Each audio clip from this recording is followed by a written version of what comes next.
Hey, it's your financial maven, Samantha Mittman-Besnoff, CPA. And for the last 30 years, yes, 30 years in the accounting world, I absolutely love sharing my insights and passion about money for individuals, entrepreneurs, and small business owners. Knowing your money and hopefully feeling less stressed about your money is what I call being financially empowered. Welcome to the Your Financial Maven podcast.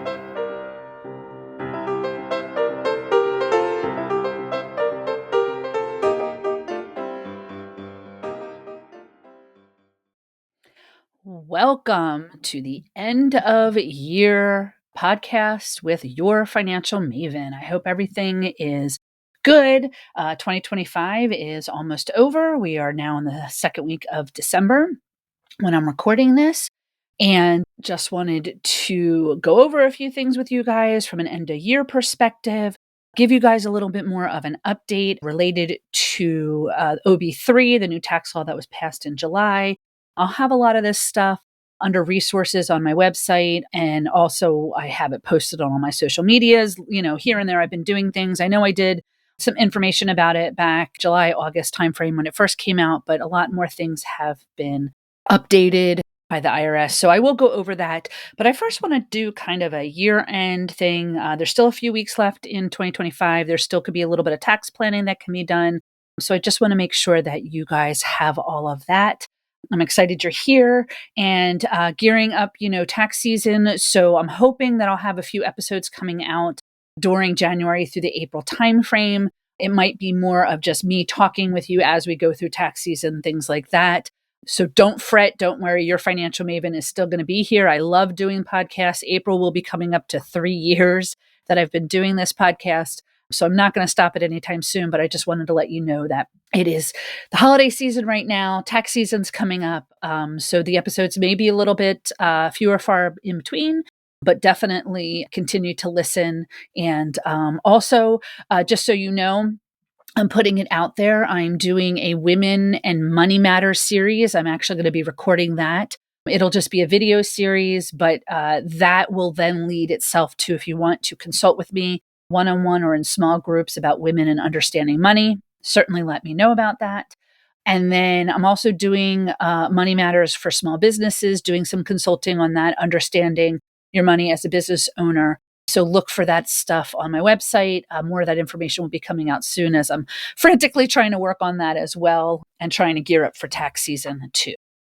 All right, so let's get into it. I'm going to do businesses first, and then I'm going to do individuals, kind of the things you need to know, only because if you are a partnership or an S corporation, your tax returns are actually due March 15th.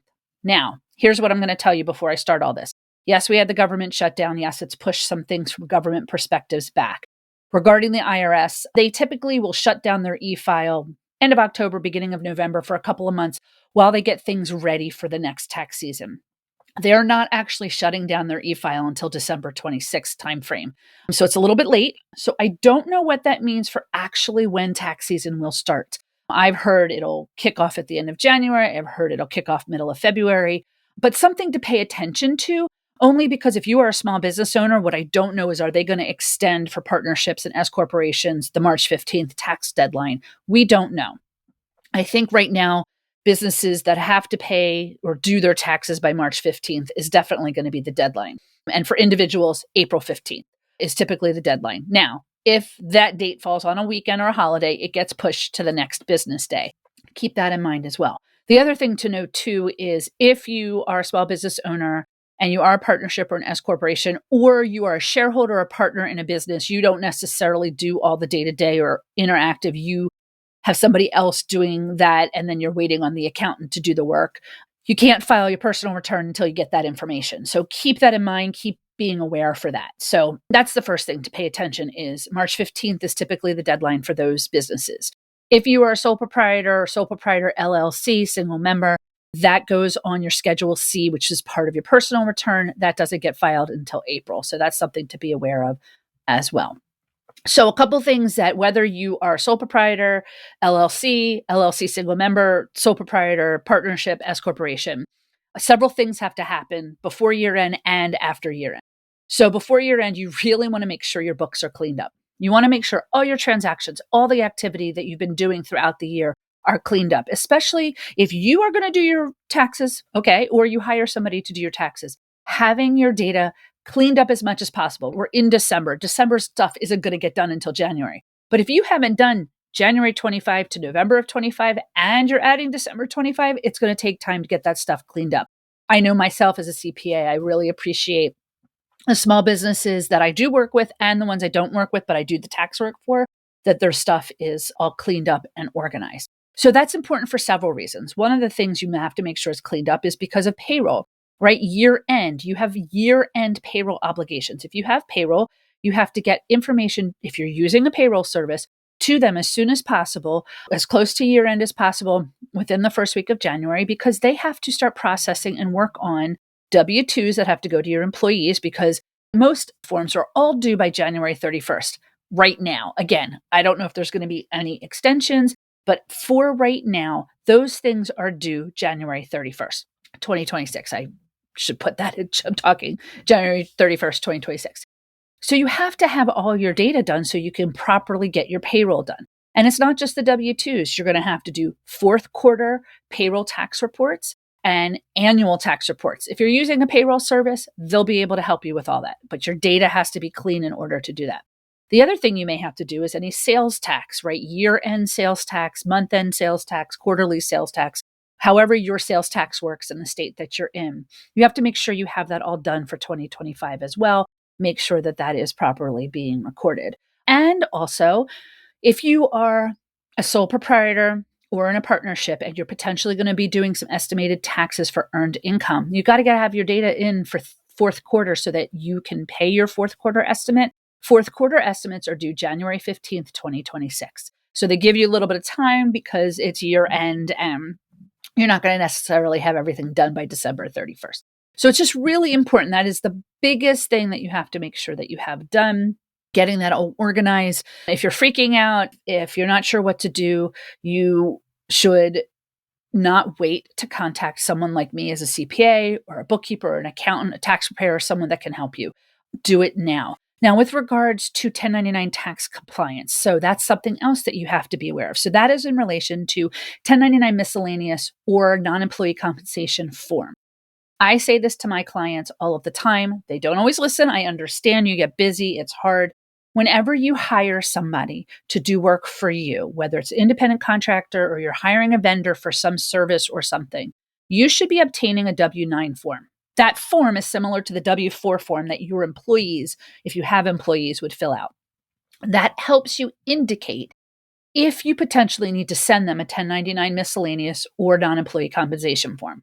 If they mark it as an LLC, sole proprietor or partnership, or sole proprietor or partnership, you may be obligated, if you meet the dollar threshold also, to file. So for 2025, that dollar threshold is $600.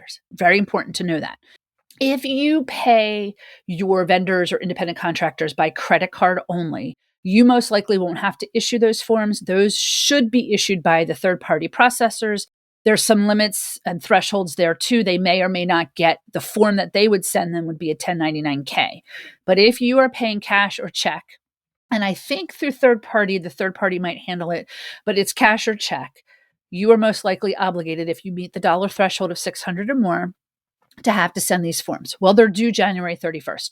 Do not wait until January to get those W-9s. I have done this for many years. I have had clients wait and have me do it in January. It is very frustrating. It is very difficult to get those W-9s. You technically do not need to pay that vendor or independent contractor until you receive that W-9. So that should be part of the interaction you have with them. Obtain the W-9, track that vendor, then it helps you to determine whether or not you have to give them a 1099. If they are an S Corp or a C Corporation, even if they're an LLC, S Corporation or C Corporation, you do not need to send them a 1099. So it's very important regarding that for this tax season. And then, of course, once you have all that done, get working on your tax returns, whether for business and personal or just your personal return. So that's really the business side of it. And the reason why I touched on it first is because the returns are due by March 15th. So individuals. So for individuals, a lot of your tax documents are not going to be due or sent out until January 31st, 2026. So even if the IRS were to open up e-file before that date, which I don't think that they will, but we will see. If they open up before that date and they say you can file, you can file. You can't file till you have all your documents. And I say this to my clients also, that I don't start really filing. I'll work on the returns until after February 15th, because that gives me enough time to make sure that they have most, if not all, of their documents. If they are a partner or an S corporation shareholder in a business that I don't do work for, I can't finalize their return until they get their K-1. So you have to make sure you have all of your tax documents. Well, you might say, how do I know what I need? First place, look at your prior year return. Look at what you did on the prior year return. If all you had was W-2 and maybe 1099 interest statement, and you know nothing has changed in the year, then you've gotten all your documents and you know you're not getting anything else, you can go ahead and file. If you look at your return in the prior year and you realize you got a new job, you went out on your own, you did some different things that are in addition to what you did on that prior year return, you're going to have to wait to make sure you have all the tax documents. Your returns are not due till April 15th. If you're working with a CPA like myself, individual, tax preparer, enrolled agent, most likely, and this is what I do, I have an engagement letter and then I send out a tax organizer. Most likely, they will have that as well, and it will help guide you to make sure you have everything. Do not wait. If you do have your documents, like I tell my clients, upload whatever you have and I'll start working on it. I won't be able to finalize it and get it to you for review, but let's get that process going. If you wait until like April 1st, April 5th to then get everything to the preparer, I'm going to guarantee that most likely they're going to put you on extension and not have time to file it because of the time crunch. So gather all your tax documents. If you're not sure, look at your prior year return, see what you have, and then go back and look through your own bank account and see what you've spent, things like that, to see, did you get a new job? Did you make some changes? Paying attention to that will help, and being organized will help for you as you move forward. So those are really the things with regards to tax season. And like I said, the IRS is shutting down their e-file December 26th. I am going to assume that by January 31st, between then and February 15th, tax season will open. Unless they do any extensions, it will definitely be a crunch for time. Please have patience with your CPA, your enrolled agent, the person that is helping you prepare your return. We're working with a brand new tax law. I already mentioned it, OB3, that was passed in July. There's some changes for that affect 25, and there's a lot of changes that really don't affect you till 26. So it's very important that you understand all that. And if you have any questions or you want to know a little bit more about what you need to do or have prepared for tax season, feel free to go on to my website, yourfinancialmavenpodcast.com, click on the Money Insight link and just leave me your questions there. And I can definitely get back to you on that. And I have a lot of great resources on my regular website, www.yourfinancialmaven.com. So you can definitely find things there. So I'm going to shift and I'm going to go over a little bit with the OB3, the one big beautiful bill that was passed in July. A lot of us are calling it OB3 only because it's just easier to say. So a new tax law came out. I had made some podcast minisodes on individual and businesses back then. And I had said back then that the IRS, the Treasury, will have to review and make some changes. They are now coming out with a lot of that. Again, a lot of that stuff was delayed because of the government shutdown. So I'm going to go over a few things. I'm not going to go over everything, but just to make sure that you're aware of. I'm going to go with a little bit of the small business first and just remind you that some of these things were made permanent based off of this tax law. And I say permanent because right now they are permanent. A new tax law could come in and take this stuff away. But they made permanent for small business owners a qualified business income deduction. It is a 20% deduction that reduces your adjusted gross income before you get to taxable income for a majority of small businesses. There are specialized services businesses like accountants, like lawyers, that can take a part of it or not any of this deduction. But they've made that 20% permanent. If you have net profit, net income, if you have a loss, you're not going to get that deduction because you're getting the benefits of the loss. So that deduction has been made permanent. So it is going to continue and it's going to move forward. The other thing they were talking about was the 1099 tax compliance as it relates to NEC and miscellaneous 1099 tax forms for independent contractors and vendors. These are not your employees. That's something I didn't mention earlier. If you hire an independent contractor, you're working with one, or you're using a vendor for something, they are not your employees. It is really, really important you understand the distinction. You can go to the IRS website and look up the differences if you want. I believe I have that under my resources as well on my website. But with the 1099, like I said, the threshold for 2025 is $600. And they also have to either be a partnership or a sole proprietor. Even if you're an LLC, you're either going to be sole proprietor, partnership, S corporation, or corporation. So it's definitely something to be aware of. In 2026, they're moving that up to a $2,000 threshold. So if you've been paying vendors this year and they've reached the 600 level and you have to give them the 1099, and then the way they work, they continue to say it's only $700, whatever, and they're under that threshold, you are not required to send a 1099. What I say is you're not required to send a 1099. You can send the 1099. And in some cases, maybe you should send that 1099, but you're not obligated to do that if it doesn't meet the threshold as one of the requirements. But I also tell my small businesses that even if you send the 1099, that's up to the person to report it or not. That is not up to you. And if you don't meet that threshold on the other side of it, if you're the independent contractor or the vendor that is, giving your services to someone else and you don't meet that threshold, you still have to report that income. So just keep that in mind. You're still obligated to report your income. Whether or not you get the tax form is a whole other thing. So there's that. There's some stuff with business interest and some other requirements. You can certainly, like I said, you can look them up. I'll leave the links, the IRS and the links for the OB3 for those requirements. So you don't have to go searching 100%. I will leave those links in the bio of the podcast. So for individuals, a lot has been talked about the no tax on Social Security tips or overtime. And I want to clarify again what that means. These are deductions on your tax return. These are not no tax. You still have to report your Social Security income, your tip income, your overtime income, and there's still going to be taxes withdrawn and taken from those amounts. In order to apply for these deductions, you'll have to show that income. For Social Security, it's a little different because Social Security, or the no tax on Social Security as they're calling it, even though it's really a deduction, it's for 65 and over, and it is up to a $6,000 deduction off of your tax return, whether you itemize or not. The other thing to know about all three of these things is you cannot do any of this if you're married filing separate. So it is for singles, head of household, married filing jointly, qualifying widower. If you file separately, you get none of these deductions. Something to keep in mind. These deductions also are only from 2025 to 2028. Something else to be aware of. For the no tax on tips and the no tax on overtime, there are some requirements. They have to be qualified overtime, qualified tips from qualified services. Those things are still kind of being fleshed out a little bit. They are deductions. There are certain limits and amounts that you can take. Your W-2s for 2025 may or may not show it properly, where the overtime and where the tips are. So it's definitely something that you're going to have to potentially estimate for 25.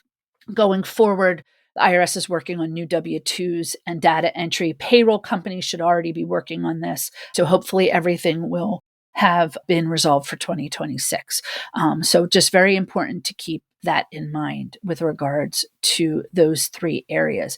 One of the other things that was part of the bill that is just now really coming to light, they are like retirement accounts. They're called Trump accounts. They are retirement accounts for those that are born between 2025 and 2028.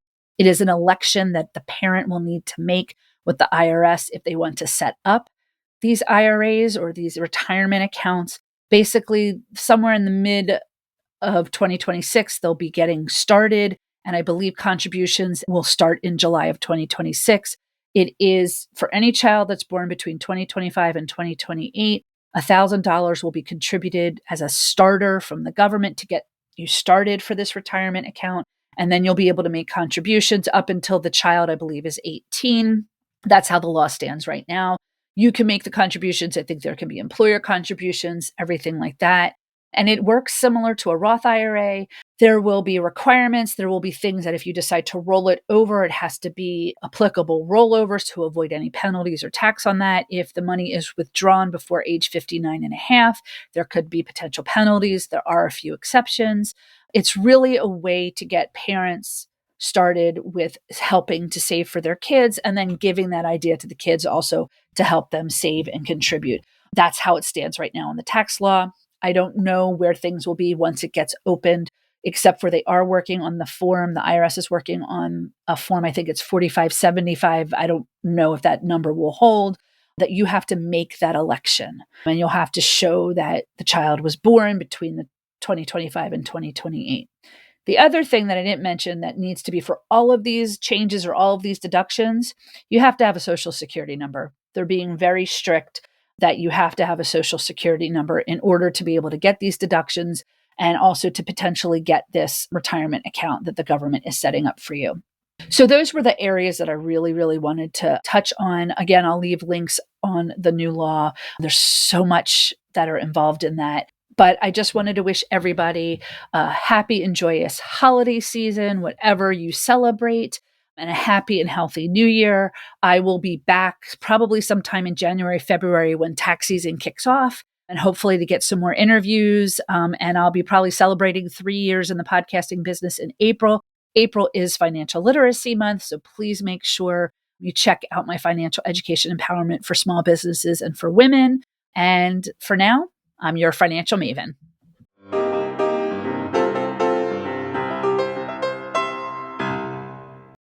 Follow, like, and subscribe to Your Financial Maven wherever you listen to your podcasts. And make sure that you leave your money stories or questions for me at www.yourfinancialmavenpodcast.com. I cannot wait to hear what you have to say about money. The purpose of this podcast is to provide general information on the subjects discussed. It is for educational, informational, and entertainment purposes only.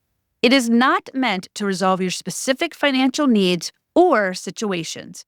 Please consult with your CPA, tax, or financial professionals. Your Financial Maven is hosted and produced by Samantha M. Besnoff, CPA, and Your Financial Maven, LLC. Editing is done by Chris Zarnock of KM Zen Creative. Music is written, composed, and performed by Daniel Shore.